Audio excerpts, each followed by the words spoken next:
اور بہت سے جادوگروں نے اپنی اپنی کتابیں اکٹھی کر کے سب لوگوں کے سامنے جلا دی۔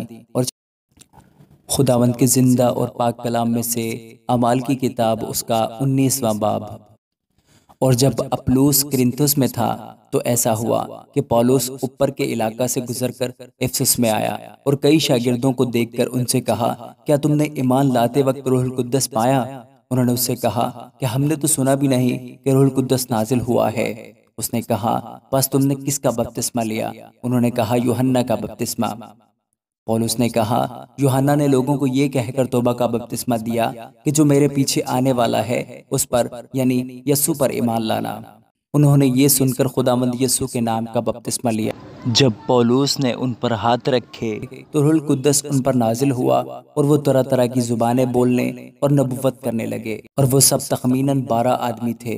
پھر وہ عبادت خانہ میں جا کر 3 مہینے تک دلیری سے بولتا اور خدا کی بادشاہی کی بابت بحث کرتا اور لوگوں کو قائل کرتا رہا۔ لیکن بعض سخت دل اور نافرمان ہو گئے، بلکہ لوگوں کے سامنے اس طریق کو برا کہنے لگے۔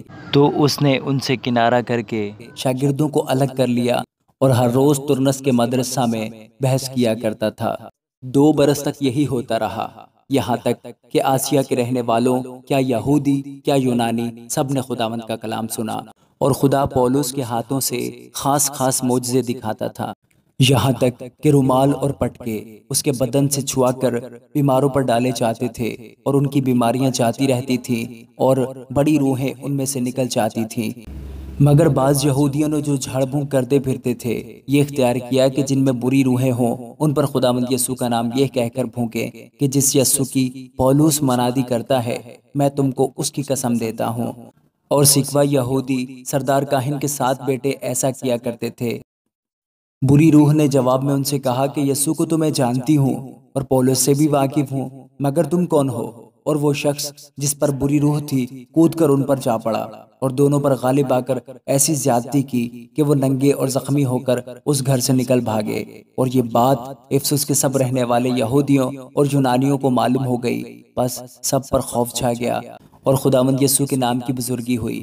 اور جو ایمان لائے تھے ان میں سے بہتیروں نے آ کر اپنے اپنے کاموں کا اقرار اور اظہار کیا، اور بہت سے جادوگروں نے اپنی اپنی کتابیں اکٹھی کر کے سب لوگوں کے سامنے جلا دی، اور جب ان کی قیمت کا حساب ہوا تو 50,000 روپے کی نکلی۔ اسی طرح خداوند کا کلام زور پکڑ کر پھیلتا اور غالب ہوتا گیا۔ جب یہ ہو چکا تو پولس نے جی میں یہ ٹھانا کہ مقدونیہ اور اخیا سے ہو کر یروشلم کو جاؤں گا، اور کہا کہ وہاں جانے کے بعد مجھے روما بھی دیکھنا ضرور ہے۔ پس اپنے خدمت گزاروں میں سے 2 شخص یعنی تیموتھیوس اور ایراستس کو مقدونیہ میں بھیج کر آپ کچھ عرصہ آسیا میں رہا۔ اس وقت اس طریق کی بابت بڑا فساد اٹھا، کیونکہ دمیتریوس نام ایک سونار تھا جو ارتمس کے روپ پہلے مندر بنوا کر اس پیشہ والوں کو بہت کام دلوا دیتا تھا۔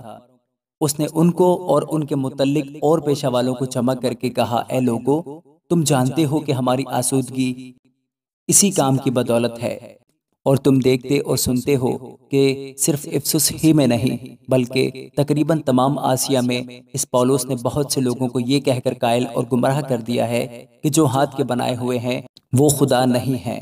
بس صرف یہی خطرہ نہیں کہ ہمارا پیشہ بے قدر ہو جائے گا، بلکہ بڑی دیوی ارتمس کا مندر بھی ناچیز ہو جائے گا، اور جسے تمام آسیا اور ساری دنیا پوجتی ہے خود اس کی بھی عظمت جاتی رہے گی۔ وہ یہ سن کر قہر سے بھر گئے اور چلا چلا کر کہنے لگے کہ افسیوں کی ارتمس بڑی ہے، اور تمام شہر میں ہلچل پڑ گئی، اور لوگوں نے گیوس اور ارسترخس مقدونیہ والوں کو جو پولس کے ہم سفر تھے پکڑ لیا، اور ایک دل ہو کر تماشا گاہ کو دوڑے۔ جب پولس نے مجمع میں جانا چاہا تو شاگردوں نے جانے نہ دیا، اور آسیا کے حاکموں میں سے اس کے بعض دوستوں نے آدمی بھیج کر اس کی منت کی کہ تماشا گاہ میں جانے کی جرت نہ کرنا، اور بعض کچھ چلائے اور بعض کچھ، کیونکہ مجلس درہم برہم ہو گئی تھی، اور اکثر لوگوں کو یہ بھی خبر نہ تھی کہ ہم کس لیے اکٹھے ہوئے ہیں۔ پھر انہوں نے اسکندر کو، جسے یہودی پیش کرتے تھے، بھیڑ میں سے نکال کر آگے کر دیا، اور اسکندر نے ہاتھ سے اشارہ کر کے مجمع کے سامنے عذر بیان کرنا چاہا۔ جب انہیں معلوم ہوا کہ یہ یہودی ہے تو سب ہم آواز ہو کر کوئی 2 گھنٹے تک چلاتے رہے کہ افسیوں کی ارتمس بڑی ہے۔ پھر شہر کے محرر نے لوگوں کو ٹھنڈا کر کے کہا، اے افسیو، کون سا آدمی نہیں جانتا کہ افسیوں کا شہر بڑی دیوی ارتمس کے مندر اور اس مورت کا محافظ ہے جو زیوس کی طرف سے گری تھی۔